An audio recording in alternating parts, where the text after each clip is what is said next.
మన ప్రభువును రక్షకుడైన యేసుక్రీస్తుల వారి యొక్క శుభనామములో ఈ దినదిన జీవాహారము ఆ దైవ కృపాని వాక్య పరిచర్యలను వీక్షిస్తున్నటువంటి దేవుని బిడ్డలందరికీ కూడా మా హృదయపూర్వకమైన శుభాభి వందనాలు తెలియపరుస్తూ ఉన్నాము.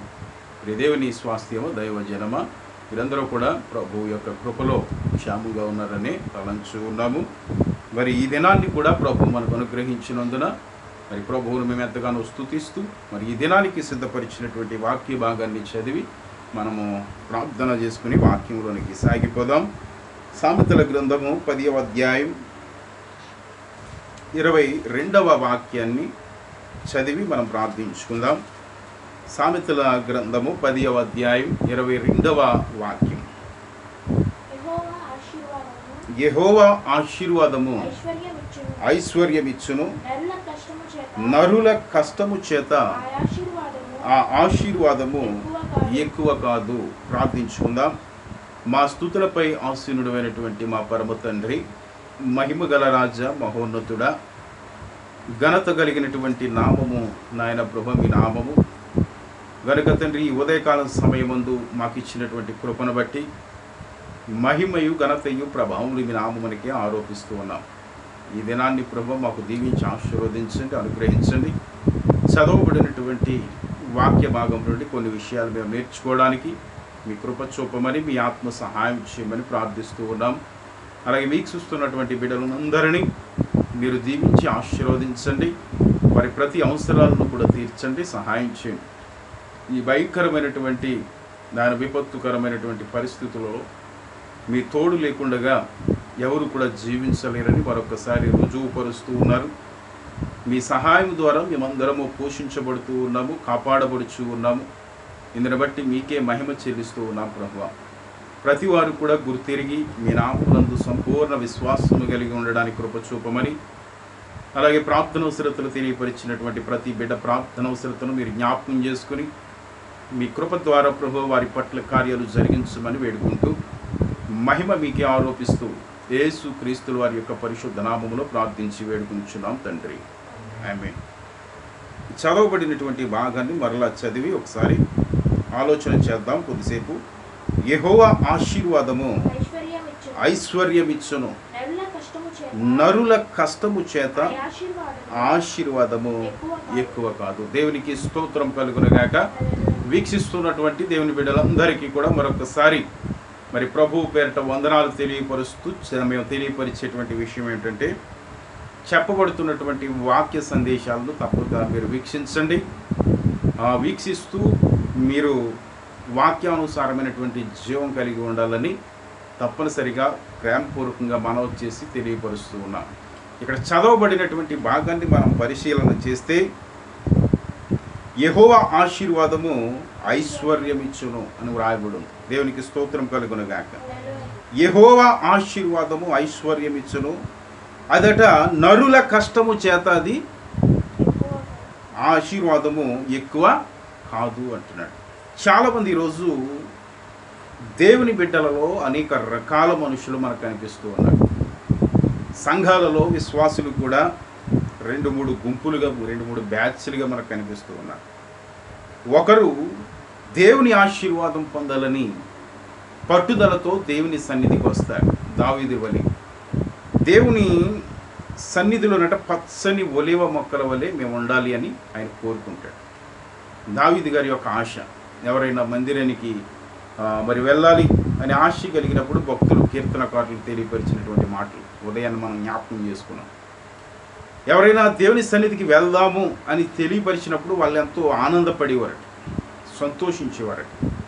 కానీ కొందరైతే ఆ సన్నిధికి రావాలంటేనే చాలా బద్ధకంగా, అవునా, చాలా నీరసంగా బయలుదేరుతూ ఉంటారు. అవి ఏదో తప్పదలే అన్నట్టుగా కొందరు మందిరానికి వస్తూ ఉంటారు. అయితే ఒక మొదటి బ్యాచ్ ఏదైతే ఉందో దేవుని ఆశీర్వాదం కొరకు వస్తారు చాలామంది. మరికొందరు దేనికోసం వస్తారు? దేని కొరకు వస్తారు? లోక సంబంధమైనటువంటి ఆశీర్వాదం కొరకు మరికొందరు వస్తారు. అదేంటంటే దేవుని ఆశీర్వాదం వేరు, లోక సంబంధమైనటువంటి ఆశీర్వాదం వేరు అని విభాగించి ఎలా చెప్పగలుగుతున్నారు అంటే తప్పనిసరిగా, అవునా, వాక్యము సెలవిస్తూ ఉన్నది దేవుడిచ్చే ఆశీర్వాదం వేరు, లోకమిచ్చే ఆశీర్వాదం వేరు. కానీ చాలామంది తెలియక దేవుడిచ్చే ఆశీర్వాదం లోకాశీర్వాదం అనుకుని మరి అమాయకత్వంతో వచ్చి దేవుని దగ్గర అడుగుతూ ఉంటారు. దేవునికి తెలుసట మనకి ప్రతి ఏదైతే అవసరత ఉందో సమస్తము దేవునికి తెలుసట. దేవునికి స్తోత్రం కలుగునగా. వస్త్రం కావాలన్నా, ఆహారం కావాలన్నా, స్థలం కావాలన్నా, ఇండ్లు కావాలన్నా సమస్తము దేవునికి తెలుసు. అది దేవుడు ఇవ్వాలి అనుకుంటే ఆయన మనం అడగక్కర్లేకుండానే ఆయన ఇస్తాడు. దేవునికి స్తోత్రం కలుగునగా. ప్రత్యేకంగా దాని కొరకు దేవుని దగ్గర పోరాడవలసినటువంటి అవసరత లేదు. అయితే ఆశీర్వాదం ఆటోమేటిక్గా దేవుడు మనకి ఎప్పుడో పాస్ చేశాడు. అది ఆదిమ కాలములో నుండి కూడా ఆదాముకు అప్పగించినటువంటి ఆశీర్వాదం. తర్వాత అలా క్రమక్రమంగా అపవాది దొంగిలించడం, అపవాది నుండి మరలా యేసు ప్రభు వచ్చి దానిని మరలా తిరిగి మానవులకి లేదా నరులకి, దేవుని బిడ్డలనే వారికి ప్రత్యేకంగా ఆయన అందించాడు. అది చక్కటి మాట, ఒక మాట ఉంటుంది. ఫిలిప్పీ పత్రిక 4వ అధ్యాయం 19వ వాక్యాన్ని చూస్తే, ఫిలిప్పీ పత్రిక 4వ అధ్యాయం 19వ వాక్యములో ఓ చక్కటి మాటని అపోస్తులుడైనటువంటి పౌలు, దైవజనుడు తెలియపరుస్తున్నటువంటి మాటలో మనం పరిశీలన చేస్తే చాలా అద్భుతమైనటువంటి సత్యం ఒకటి బయలుపరచబడుతూ ఉంది. చూడండి.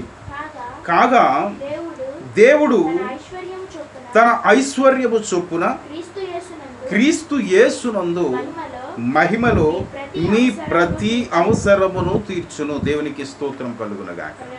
ఇక్కడ చదవబడినటువంటి భాగాన్ని చూస్తే, కాగా దేవుడు తన ఐశ్వర్యము చొప్పున అంటున్నాడు. దేవుని యొద్ద ఏమున్నదట? ఐశ్వర్యం ఉన్నది. ఐశ్వర్యము వేరు, ఈ ఆశీర్వాదము వేరు. యెహోవా ఆశీర్వాదము ద్వారా ఐశ్వర్యం వస్తుంది అని మనం అక్కడ చదువుకున్నాం మూలవాక్యంలో. యెహోవా ఆశీర్వదించడము ద్వారా మనకేం కలుగుతుంది? ఐశ్వర్యము కలుగుతుంది. ఐశ్వర్యము అంటే వేరు, ఆశీర్వాదం అంటే వేరు. ఆశీర్వాదము ఎక్కడ వరకు ఉపయోగపడుతుంది అంటే ఈ శరీరధారిగా ఉన్నంత వరకే మనకు ఉపయోగపడుతుంది. అయితే ఆశీర్వాదము ద్వారా మరి ఐశ్వర్యము అనేది ఇవ్వబడుతుంది. ఐశ్వర్యము అనేది ఇక్కడకు సంబంధించినటువంటిది కాదు. ఎక్కడికి సంబంధించినది? దేవుని రాజ్యానికి సంబంధించింది. దేవునికి స్తోత్రం కలుగునగాక. దేవుని యొద్ద ఉన్నదేమో ఐశ్వర్యము ఉన్నది. ఆ ఐశ్వర్యము చొప్పునట క్రీస్తు యేసునందు మహిమలో, దేవునికి స్తోత్రం కలుగునగాక. క్రీస్తు యేసు అనే మహిమైశ్వర్య నామం ఉంటుంది. ఆ మహిమైశ్వర్య నామములో మన ప్రతి అవసరాలు తీరుస్తున్నాడు. దేవునికి స్తోత్రం కలుగునగాక. చాలామంది ఈ విషయాలు తెలియక యేసు ప్రభువుని వస్త్రం కోసం మొరపెట్టేస్తూ ఉంటారు, అవునా, డబ్బుల కోసం మొరపెట్టేస్తూ ఉంటారు, మరి ఇంకా ఏవేవో కేసులు కొరకని ఇటని అటని లోక సంబంధమైనటువంటి విషయాల ద్వారా దేవుణ్ణి ఇబ్బంది పెడుతూ ఉంటారు. కానీ వాస్తవానికి దేవుడు మొదట మనల్ని ఆశీర్వదించాడు అంటే ఆటోమేటిక్గా మనము లేపబడతాం. మూలవాక్యంలో చూస్తే సామెతల గ్రంథం 10:22లో 2వ లైన్లో ఏమనుందట? నరుల కష్టము చేత ఆ ఆశీర్వాదము ఎక్కువ కాదు అని వ్రాయబడు. కొందరు మరొక బ్యాచ్ లోక సంబంధులు, అలాగే సన్నిధిలో కూడా ఉన్నారు వీళ్ళు. 3వ బ్యాచ్ ఎవరంటే వీళ్ళు కష్టపడిపోతూ ఉంటారు, శ్రమ పడిపోతూ ఉంటారు. దేని కొరకు? ఇంతకీ ఆశీర్వాదము కొరకు కష్టపడిపోతూ ఉంటారు. భూమి మీద ఏదో ఒకటి సంపాదించేది, ఏదో ఒకటి నిలవ చేసుకోవాలి, ఆశీర్వదించబడిపోయినట్లుగా మేము ఉండాలి అని, సుఖ సంతోషాలతో సుఖభోగాలతో మేము ఉండాలి అని వీళ్ళు ఏం చేస్తూ ఉంటారు? రాత్రింబగలు కష్టాలు పడుతూ ఉంటారు. కానట దేవుని వాక్యం సెలవిస్తుంది. జ్ఞాని అయినటువంటి సామెతల కర్త ఏమని చెబుతూ ఉన్నాడు?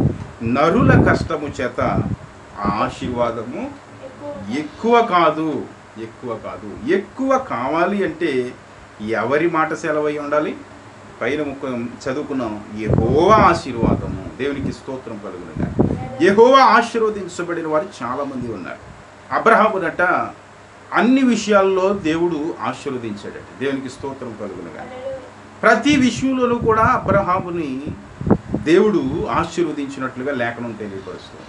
అన్ని విషయాలు అంటే భూమి విషయాలు అయినా కావచ్చు, గర్భఫల విషయాల్లో కావచ్చు, భూఫలాలు, గర్భఫలాలు, అలాగే ఆత్మ సంబంధమైనటువంటి ఫలాలు, దేవుని మందిరములో విశ్వాస సంబంధమైనటువంటి వరాలతో నింపాడు. దేవునికి స్తోత్రం కలుగునుగా. చాలామంది వీటిని గమనించరు. ఏదో ఒకటి దేవుడు ఆశీర్వదిస్తే చాలు బాబు అన్నట్టుగా వెళ్ళిపోతూ ఉంటారు. దేవునికి ఉపయోగపడే రీతిలో వాళ్ళు ఉండరు. కేవలం వారు వచ్చేదే దేవుని ఆశీర్వాదం అని పేరు పెట్టుకుంటారు, కానీ వాళ్ళు అడిగేది ఎక్కడది? మట్టి ఆశీర్వాదం, అంటే లయమైపోయేటువంటి ఆశీర్వాదం. అందుకని యేసుప్రభు యోహాను సువార్త 3వ అధ్యాయం 3వ వాక్యంలో ఏమంటాడట?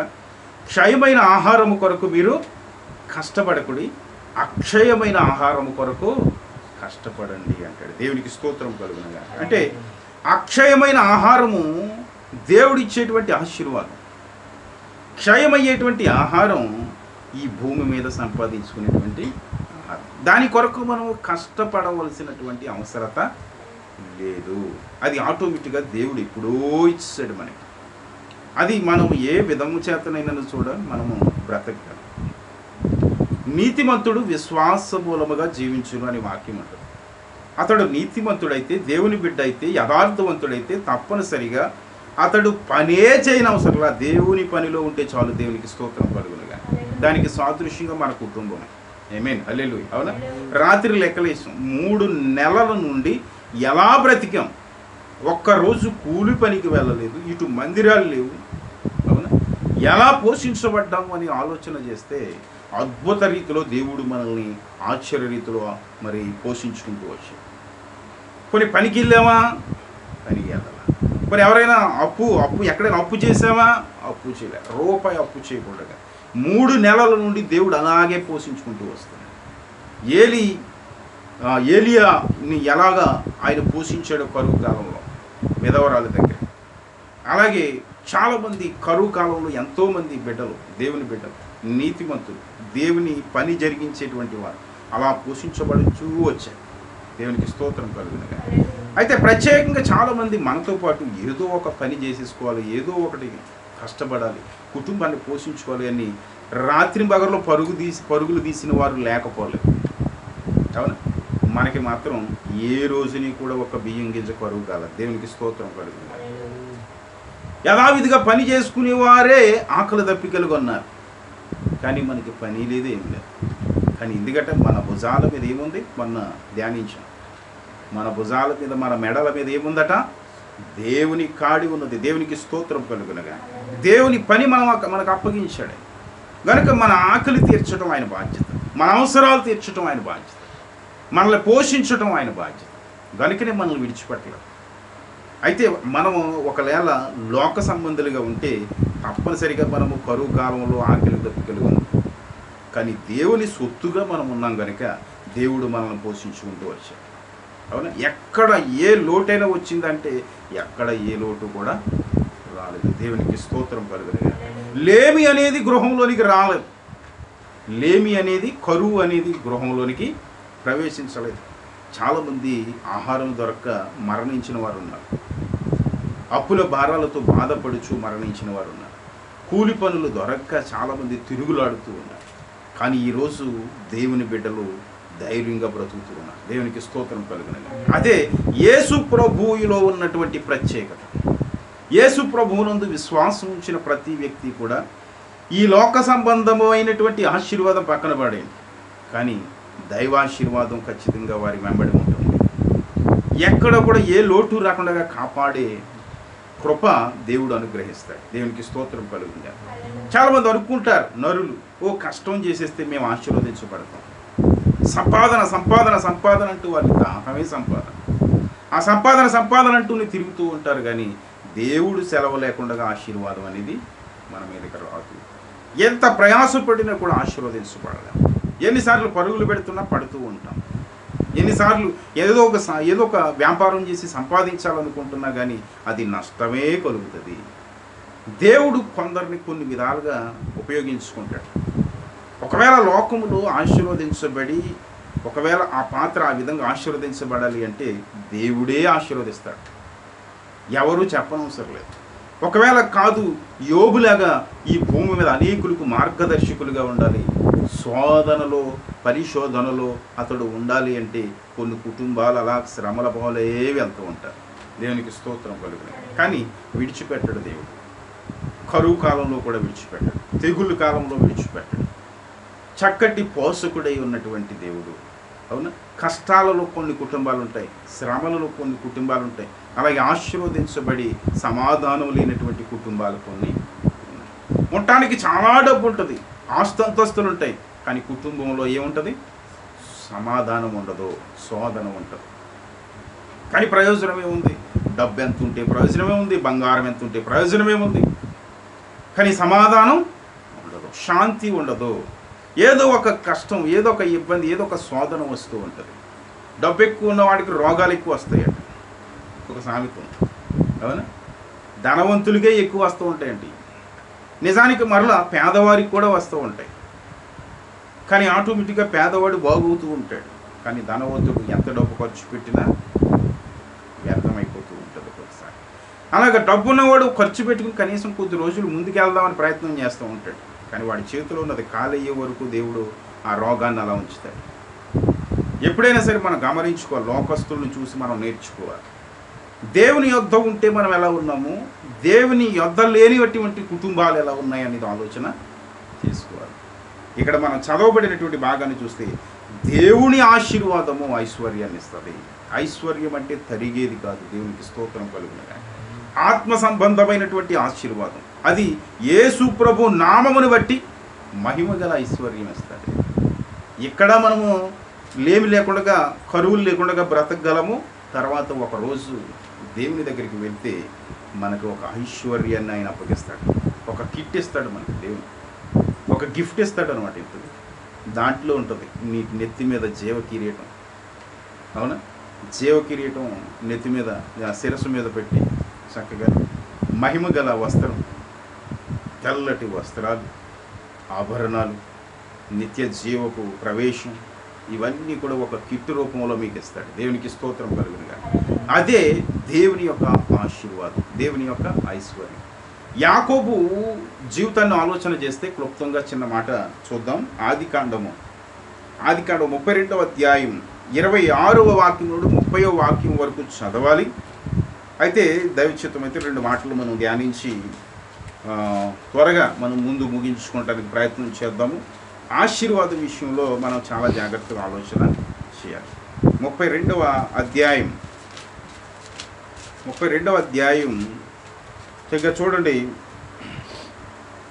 26వ వాక్యం కాడి నుంచి చూస్తే అక్కడ ఒక సందర్భంని చాలా ప్రాముఖ్యంగా రాశాడు. చూడండి అక్కడ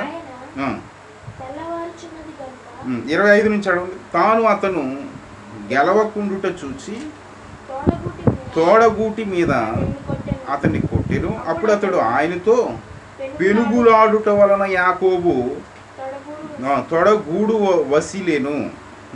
ఆయన తెల్లవారుచున్నది కనుక నన్ను పోనిమ్మని అనగా, నీవు నన్ను ఆశీర్వదించితేనే గాని నిన్ను పోనివ్వను అన్నాడు. దేవునికి స్తోత్రం కలుగునుగా. అప్పటికే యాకోబు ఆశీర్వదించబడ్డాడు. కొన్ని వేల పశువులు ఉన్నాయి, భార్యలు ఉన్నారు, బిడ్డలు ఉన్నారు, ఏది లోటు లేదు, ఏది లోటు లేదు. సమస్తము సమృద్ధిగా ఆయన యొక్క ఉన్నాయి. దేవుడు ఆశీర్వదించాడు. అయితే మరలా వచ్చంటాడు ఆ రాత్రి దేవునితో పోరాడుతూ ఉన్నాడు, దేవుణ్ణి వేడుకుంటూ ఉన్నాడు, దేవుణ్ణి గోజాడుతూ ఉన్నాడు, దేవుని పాదాలు పట్టుకుని విడిచిపెట్టట్లేదు. దేనికోసం? ఇంతకీ దేవుని ఆశీర్వాదం కొరకు. దేవునికి స్తోత్రం కలుగునుగా. అప్పటి వరకు ఉన్నవి ఒక భాగం అయితే, ముఖ్యంగా దేవుడిచ్చేటువంటి ఆశీర్వాదం మరొక భాగం అని గమనించాడు యాకోబు. ఈ లోక సంబంధమైనటువంటి ఆశీర్వాదము ద్వారా మన ప్రాణము నిలవబడదు. ఏమిటట? ప్రాణము నిలవబడదు. ఎందుకని అక్కడ మనం గమనిస్తే తన అన్నయ్య అయినటువంటి ఏశావు తనని చంపడానికి ఎదురొస్తూ ఉన్నాడు. ఇక ఈ ఆస్తి ఏం చేస్తాడు, అంతస్తులు ఏం చేస్తాడు, ఉన్నటువంటి పశువులు ఏం చేస్తాడు, అతడు చంపేస్తే చనిపోతాడు. కానీ తెలివి కలిగిన వాడు కనుక దేవుని పాదాలు పట్టుకుని వేడుకుంటూ ఉన్నాడు. దేవునికి స్తోత్రం కలుగునుగా. అయ్యా, ఈ సంపద ఏది కూడా నన్ను రక్షించదు, ఈ సంపద ఏది కూడా నా ప్రాణాలని నిలపలేదు, కానీ నీ నామమున నేను ఆశీర్వదించబడితే నా ప్రాణాలను నేను నిలబెట్టుకుంటాను, నేను ఒక మంచి భవిష్యత్తు కలిగి ఉంటాను, మీ ఐశ్వర్యాన్ని నేను పొందుతాను, జీవాన్ని నేను పొందుతాను అనే ఉద్దేశంతో యాకోబు దేవుణ్ణి ఆ రాత్రి అంతా కూడా పాదాలు పట్టుకుని వేడుకుంటూ ఉన్నాడు. ఇక తెల్లవారిపోతుందయా, నేను వెళ్ళిపోతానన్నప్పటికీ కూడా వెళ్ళనివ్వట్లేదు. నీవు నన్ను ఆశీర్వదిస్తేనే కానీ నిన్ను విడిచిపెట్టనంటాడు. అంటే ఎంత బలమైనటువంటి ప్రార్థనో చూడు యాకోబు. చాలామంది ప్రార్థన చేస్తారు, చిన్న ప్రార్థన ఇస్తే ఏదో తుడు అంటారు, 2 మాటలు మాట్లాడేసి అయిపోయి ముగించారు. కానీ ఒక రాత్రి అంతా కూడా దేవునితో ప్రార్థనలో ఉన్నాడంటే చాలా అద్భుతమైనటువంటి సంఘటన. ఆ రాత్రి అంతా కూడా ఆయన ప్రార్థనలో మరి విడిచి ఆయన వెళ్ళలేకపోతున్నాడు. ఆయన అంత గోజాడుతున్నాడు, అంత వేడుకుంటూ ఉన్నాడు, విజ్ఞాపన చేస్తూ ఉన్నాడు.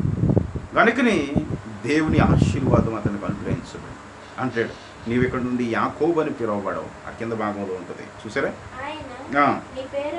నీ పేరేమని అడిగాడు.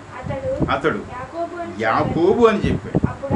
ఆయన నీవు దేవునితోను మనుషులతోను పోరాడి గెలిచితివి కనుక ఇక మీదట ఈ పేరు ఇశ్రాయేలే కానీ యాకోబు అనబడదు అంటాడు. దేవునికి స్తోత్రం కలుగునుగా. ఎవరెవరితో పోరాడాడట? ఇటు మనుష్యులతో పోరాడాడు, 2 దేవునితో పోరాడాడు. దేని కొరకు?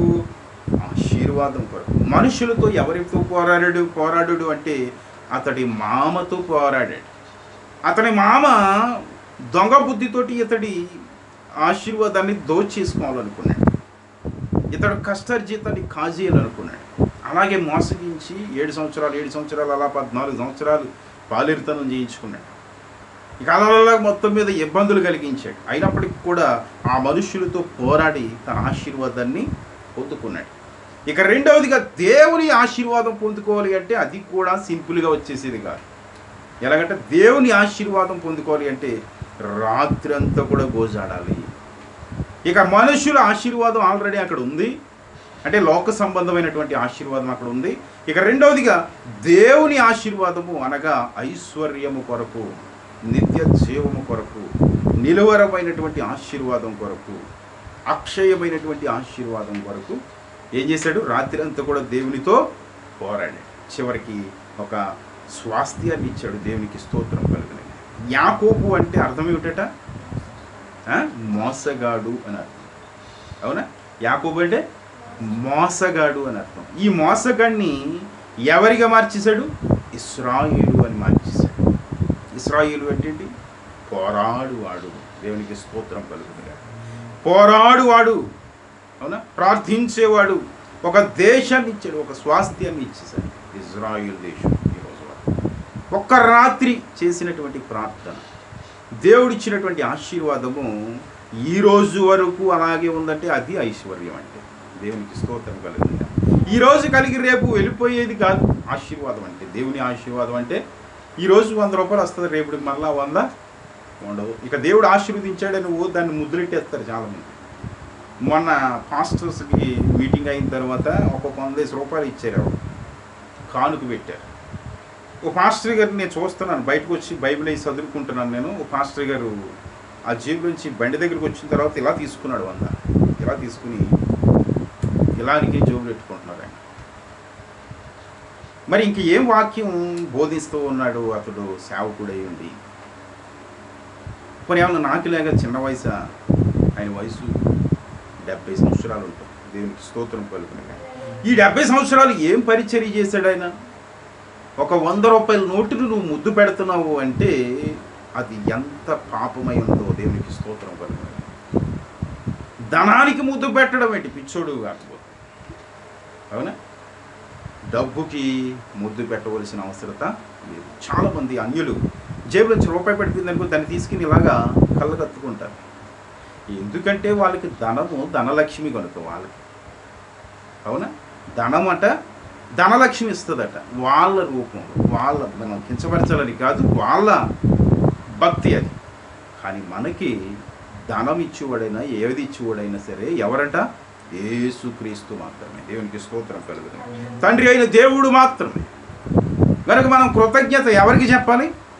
దేవునికి చెప్పాలి తప్ప డబ్బు కాదు మనం చెప్పాలి. డబ్బుని కాదు మనం అందుకునేది. డబ్బు ఈరోజు నీ జేబులో 100 రూపాయలు ఉంటుంది, కిరాణా షాప్ దగ్గర తీసుకెళ్తావు, అక్కడ ఇస్తావు, నీకు మళ్ళీ వేరే చిల్లర ఇస్తాడు, తీసుకొచ్చేస్తావు. మళ్ళీ ఆ 100 వెంటనే పక్కనే ఎవరికి? ఇంకొకటి జేబులోనికి వెళ్ళిపోతాడు. మళ్ళీ అతడు ఏ మాసం కూడా దగ్గరికి వెళ్తాడు, మళ్ళీ ఆ 100 మళ్ళీ ఆ మాసం కూడా దగ్గర ఇస్తాడు. మళ్ళీ ఇంకొకటి వచ్చి మాసం కొట్టుకుంటాడు, మళ్ళీ ఆ 100 మళ్ళీ వెళ్ళిపోయి ఊడికి ఇస్తాడు. మళ్ళీ వీడు ఎక్కడికి వెళ్తాడు? అవసరం అయితే మందు కూడా దగ్గరికి వెళ్తాడు. అవునా? ఈ 100 మళ్ళీ ఎక్కడికి వెళ్ళిపోయింది? అది అలా తిరుగుతూనే ఉంటుంది. ఎక్కడ కూడా స్థిరం అనేది ధనానికి లేదు. కానీ దేవుడు మాత్రం స్థిరమైన వాడు. దేవునికి స్తోత్రం కలుగుతుంది. దేవుడు మనకి స్థిరపరిచి ఏది ఇస్తాడో అది ఖచ్చితంగా మన పట్ల ఉంటుంది. కనుకనే అక్కడ వ్రాయబడినటువంటి మాట ఏమిటంటే, యెహోవా ఆశీర్వాదము ఐశ్వర్యం ఇస్తుంది. తర్వాత నరుల కష్టము చేత ఆశీర్వాదము ఎక్కువ కాదు. ఒకడు అనుకుంటాడు ఏదో నేను ఎక్కువ చేసేసుకుందాము, నా సంపదను నేను ఎక్కువ చేసుకుందాము అనుకుంటాడు. కానీ అది కష్టము. లూకా సువార్త 15వ అధ్యాయం 11 నుంచి 32వ వాక్యం వరకు చదివితే తప్పిపోయిన కుమారుడు ఒకడు ఉంటాడు. అవునా? తప్పిపోయిన కుమారుడు, ఆ ఉపమానపు పేరు. యేసు ప్రభు చక్కగా ఉపమానాన్ని వివరించారు. ఒక తండ్రికి 2 కుమారులు ఉన్నారట. ఎవరు? 2 కుమారులు ఉన్నారట. ఎన్నో అధ్యాయం అన్నాను? 15వ అధ్యాయం లూకా సువార్త 11వ వాక్యం నుండి 32వ వాక్యం వరకు మీరు ఖాళీ సమయంలో చదవండి. నేను నోటి మాటతో చెప్పి ముగిస్తాను. 2 కుమారుల్లో ఏమైనా ఉన్నదట? ఎవరున్నారు? 2 కుమారులు ఉన్నారు. ఈ 2 కుమారుల్లో చిన్న కుమారుడు ఏమన్నాడు?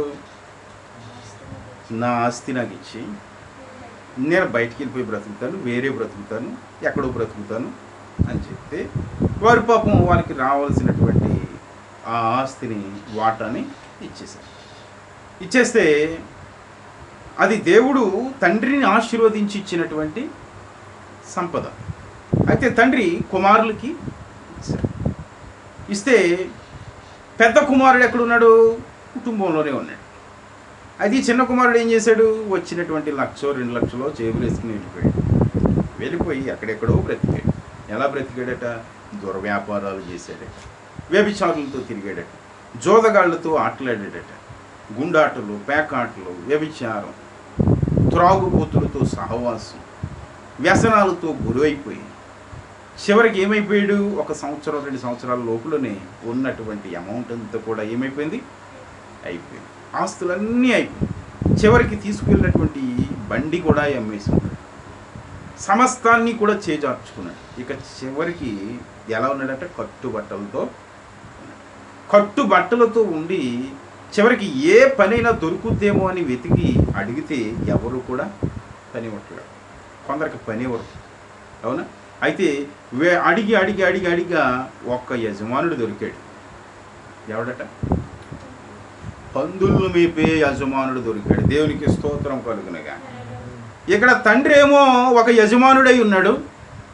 తండ్రికి కుమారులు చక్కగా మంచి ఉన్నత పొజిషన్లో ఉన్నారు.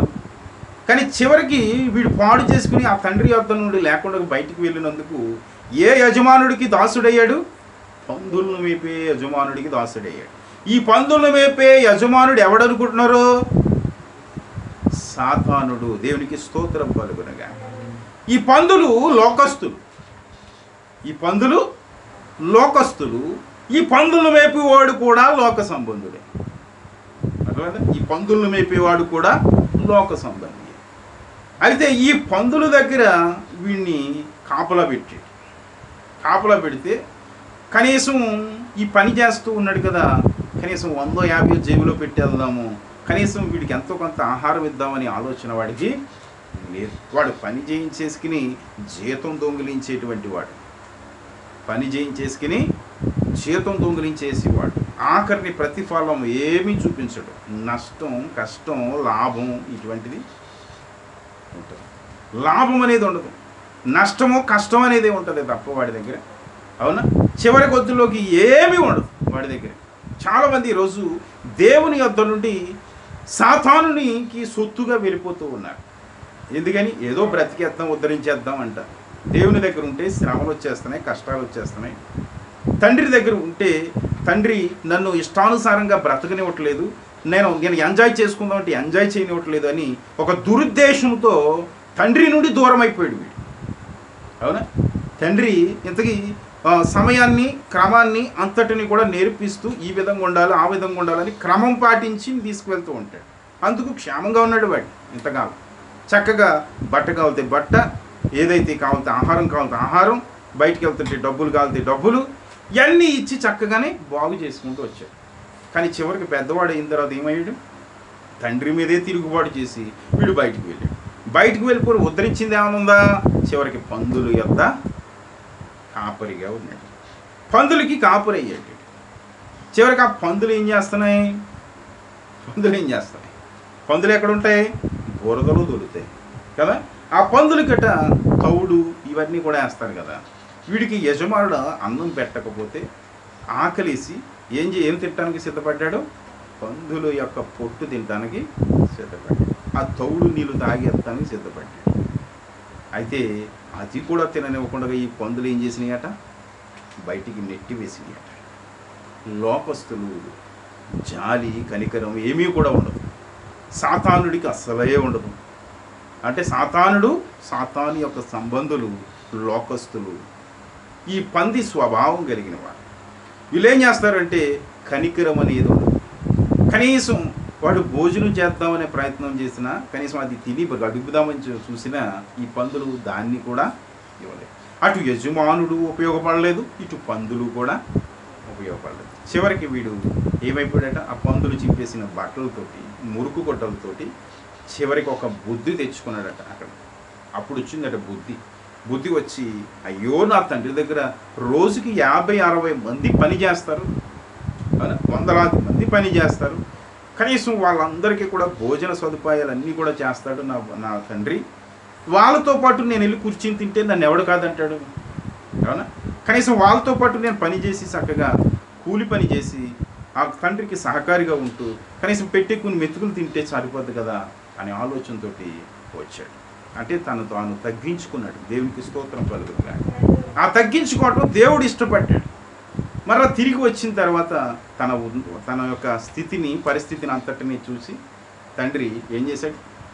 పరిగెత్తుకుంటూ వెళ్ళి ఆ మురుకు గుడ్డలతో ఉన్నవాడిని, ఆ పందుల దగ్గర పడుకున్నవాడిని, ఆ పందుల పొట్టి మొత్తం చిమ్మేసినటువంటి ఆ స్థితిలో ఎలా ఉంటాడు?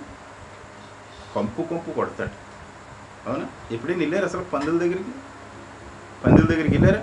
పందుల దగ్గరికి వెళ్ళి ఉంటే ఆ పరిస్థితి అంతా కూడా చిరాకుగా ఉంటుంది. అయితే వెంటనే ఈ తండ్రి వెళ్ళి అతడి మెడ మీద పడి ముద్దు పెట్టి ఏం చేశాడు? హత్తుకుని చక్కగా అప్పుడు వెంటనే అన్నాడు, తను తీసుకువెళ్ళి స్నానం చేయించి, అవునా, ఏం చేశాడు? కొత్త వస్త్రాలు కట్టండి, చక్కటి తలబాగా చుట్టండి, చేతికి ఉంగరం పెట్టండి, చెప్పులు కూడా లేవంటాడు. కాళ్ళు కూడా చెప్పులు అమ్మేసుకున్నాడో పడిపోయినాయో తిప్పిపోయినాయో. అయితే కొత్త చెప్పులు తొడిగించండి అని చెప్పి తీసుకొచ్చాడు. అయ్యా, నేను నీకును విరోధంగా ఉన్నాను, పరలోకపు తండ్రికి విరోధంగా ఉన్నాను, నా తండ్రి నన్ను క్షమించు అని వేడుకుంటున్నాడు. పర్వాలేదురా బాబు, నువ్వు తిరిగి వచ్చావు, నాకు అదే సంతోషం అని చెప్పి మళ్ళీ తీసుకువెళ్ళి చక్కగా అంతా కూడా వాడిని సిద్ధపరిచి అప్పుడు ఏమన్నాడు? పని వాళ్ళని పిలిచి చక్కటి మాంసపు కూర వండి విందును సిద్ధపరచండి, నా కొడుకు తప్పిపోయి మరలా తిరిగి వచ్చాడు కదా, తిరిగి వచ్చాడు, రక్షించబడ్డాడు, ఇప్పుడు మారు మనసు వచ్చింది, దేవుని చిత్త ప్రకారంగా ఇప్పుడు జీవిస్తాడు అతడు. కనుక మీరు ఒక ఉత్సవ కార్యాన్నిగా ఒక విందును సిద్ధపరచండి అని చెప్పి ఆజ్ఞ ఇచ్చారు. చక్కగా తీసుకొచ్చారు, అందరితో కూడా సంతోషంగా విందు చేసుకున్నారు. అంటే పరలోకపు తండ్రి యొక్క మనసు అక్కడ మనకి అనిపిస్తుంది. యేసు ప్రభు యొక్క మనసు అక్కడ మనకు కనిపిస్తుంది. చాలామంది అనుకుంటారు ఏదో ఉన్న 100 రూపాయలతోటి 1000 రూపాయలతోటి ఏదో 3 అంతలు 4 అంతలు సంపాదించేద్దాం, బయటికి వెళ్ళిపోదాం, మన ఇష్టం వచ్చినట్టు ఏదో సంపాదించేద్దాం అని ప్రయత్నాలు చేస్తూ ఉంటారు. కానీ అది జరగని పని. దేవుడు ఎప్పుడు ఆశీర్వదిస్తూ ఉంటాడు? తండ్రి దగ్గర ఉన్నప్పుడే ఆశీర్వదిస్తాడు. దేవునికి స్తోత్రం కలుగును. దేవుని మాటకి లోబడినప్పుడే ఆశీర్వదిస్తాడు. ఆశీర్వాదం అంటే ఈ భూమి మీద సంపాదించేయటం కాదు, మంచి ఆయురారోగ్యాలతో ఉండడం, పిల్ల పంపులతో ఉండడం, సంపూర్ణ కుటుంబంతో సమాధానంగా ఉండడం, దేవుని పాత్రగా వాడబడటం, ఇది ఆశీర్వాదం. అంటే ఇవేమీ లేకుండా లచ్చలు ఉంటే ప్రయోజనమే ఉంది. అవునా? సంవత్సరానికి ఒకరు చనిపోతున్నారట ఒక ఇంట్లో. అవునా? సమాధానం ఉందా? సమాధానం. ఎందుకని అలా జరుగుతుంది? ఎన్నో నష్టాలు పోతూ ఉన్నారు, ఎంతో ఖర్చు పెడుతూ ఉన్నారు, హాస్పిటల్కి ఎంతో ఖర్చు పెడుతూ ఉన్నారు. సమాధానం ఉందా? సమాధానం లేదు. ఎందుకు లేదు అంటే నీకు దేవుడికి లోబట్టలేదు కనుక, దేవుని వాక్యానికి విలువ ఇవ్వలేదు కనుక, దేవునికి విరోధంగా ఉన్నావు కనుక, కుటుంబానికి లోబడి ఉండలేదు కనుక నష్టాలు కష్టాలు నీ కుటుంబానికి వస్తూ ఉన్నాయి. కనుక ఈ మాటలు మనం గమనిస్తే చాలామంది అనుకుంటూ ఉంటారు, నరులు చాలామంది కష్టము చేత మేమేదో అవునా ఉద్ధరించేస్తాము, మేమేదో సంపాదించేస్తాము, మేమేదో ఎక్కువ చేసేసుకుంటాం అనుకుంటాం. యేసు ప్రభు అంట, నీవు చింతించడం ద్వారా నీ వెంట్రుకను అవునా తెల్లటి ఎంట్రుకను నల్లగా చేయలేవు, నల్లటి ఎంట్రుకలను తెల్లగా చేయలేవు. అవునా? నీవు ఒక మూర పొడుగు చేయలేవు, ఒక మూర పొరచా చేయలేవు. దేవుని చిత్తం జరిగించాలంటే దేవునికి స్తోత్రం కలుగుతుంది. దేవుని మాట సెలవివ్వకుండా నీవు ఈ భూమి మీద ఆశీర్వదించబడలేవు. దేవునికి లోబడినప్పుడే, దేవునికి ఇష్టపడినప్పుడే ఏ లోటు లేకుండా చక్కగా నిన్ను పోషించగలడు. దేవుని వాక్యానికి మనం ప్రాధాన్యత ఇస్తాం కనుక దేవుడు ఈ 3 నెలలు 4వ నెల, ఇది 4వ నెల, అప్పుడే దేవుడు అలా పోషించుకుంటూ వస్తూ ఉన్నాడు. దేవునికి స్తోత్రం కలుగునగా. ఎన్ని నెలలైనా సరే ఆయన పోషిస్తాడు. దేవునికి స్తోత్రం. ఏలియాను 6 నెలల పైన అక్కడ పోషించాడు కరువుగాలం. అలాగా మనల్ని కూడా పోషించగలడు. దేవునికి మహిమ కలుగునుగాక. ఈ మాటలను బట్టి చాలామంది గ్రహించారని నేను తలంచు ఉన్నాను. ఓ రాత్రి పగళ్ళు కష్టము చేత ఏదో సంపాదించి వృద్ధి చేసేసుకుందామని చాలా అమాయకత్వంగా ప్రయాసలు పడి మరి అవయవాలు పోగొట్టుకుంటున్న వారు ఉన్నారు. వ్యర్థమైన సమయాన్ని వ్యర్థపరుచుకుంటున్నటువంటి వారు ఉన్నారు. దేవుని సన్నిధిలో మనం ప్రాధాన్యతగా ఇచ్చినప్పుడు, దేవుని పాత్రగా మనం వాడబడుతూ ఉన్నప్పుడు దేవుడు మనల్ని అంచులంచులుగా దీవిస్తాడు, ఆశీర్వదిస్తాడు. తప్పనిసరిగా యెహోవా ఇచ్చేటువంటి ఆశీర్వాదము ఐశ్వర్యాన్ని ఇస్తుంది. దేవునికి స్తోత్రం కలుగునుగా. అది మహిమగల ఐశ్వర్యం, దేవుని రాజ్యములో ఉన్నటువంటి ఐశ్వర్యం. ఆ ఐశ్వర్యాన్ని మనం పొందుకోవాలి. ఈ భూమి మీద సంపాదించిన సంపద ఈరోజు ఉంటుంది, రేపు మన యొద్ద ఉండదు. కనుక ఈ సంపాదన మీద గురి కలిగి ఉండక మన ప్రతి అవసరాలు కూడా దేవుడు తీరుస్తాడు, ప్రతి అవసరతను కూడా తీరుస్తాడు. ప్రతి అక్కరను ఎరిగినటువంటి దేవుడు మనకేం కావాలన్నా ఆయన సిద్ధపరిచి మనల్ని పోషించగల సమర్థుడు, శక్తిమంతుడు. కానీ దాని కొరకే గురి కలిగి మనం దేవుని అందు మరి గురి కలిగి ఉండవలసినటువంటి ఆత్మ సంబంధమైనటువంటి మార్గాలను విడిచిపెట్టి వ్యర్థపరుచుకోకుండా జ్ఞానవంతులుగా ఉంటారని ప్రేమపూర్వకంగా ఒక సేవకునిగా మనం చేస్తూ ఈ మాటలు ముగిస్తూ ఉన్నాను. చిన్న ప్రార్థన. కృప కలిగిన దేవా, దయగలిగిన మా రాజా, సర్వశక్తి సంపన్నుడా, సకల ఆశీర్వాదములకు కారణభూతుడా, ఈ దినాన్ని మాకు అనుగ్రహించి ఇటు రీతిలో వాక్య ధ్యానాన్ని చేయడానికి మీ కృపనిచ్చినందుకు కృతజ్ఞతాస్తుతులు. ధ్యానించినటువంటి వాక్య సందేశం ద్వారా మాతో మాట్లాడినందుకు వందనాలు చెల్లిస్తూ ఉన్నాము. వీక్షిస్తున్నటువంటి బిడ్డలందరినీ మీరు జ్ఞాపకం చేసుకోండి. వారి ప్రతి అవసరతను కూడా మీరు తీర్చి సహాయం చేయండి. ముఖ్యంగా వారి యొక్క తీర్మానాలు, గురి, గమ్యం ఏ విధంగా ఉన్నాయో ఈ లోక సంపద మీద ప్రభువా మేము గురి పెట్టకుండా మా మనసులను మీ వైపు మార్చండి. వ్యర్థపరుచుకోకుండా, సమయాన్ని వృధా చేసుకోకుండా ప్రభు జ్ఞానవంతులుగా ఈ భూమి మీద ఉండడానికి మీ కృప చూపమని, మీ నామమును బట్టి మేము దీవించబడాలి, మీ నామమును బట్టి మేము ఆశీర్వదించబడాలి. తండ్రి, ఆశీర్వాదము ఐశ్వర్యాన్ని ఇస్తుంది, నిత్య జీవాన్ని ఇస్తుంది, నిలువరమైనటువంటి పట్టణములో ప్రవేశింపజేస్తూ ఉంది.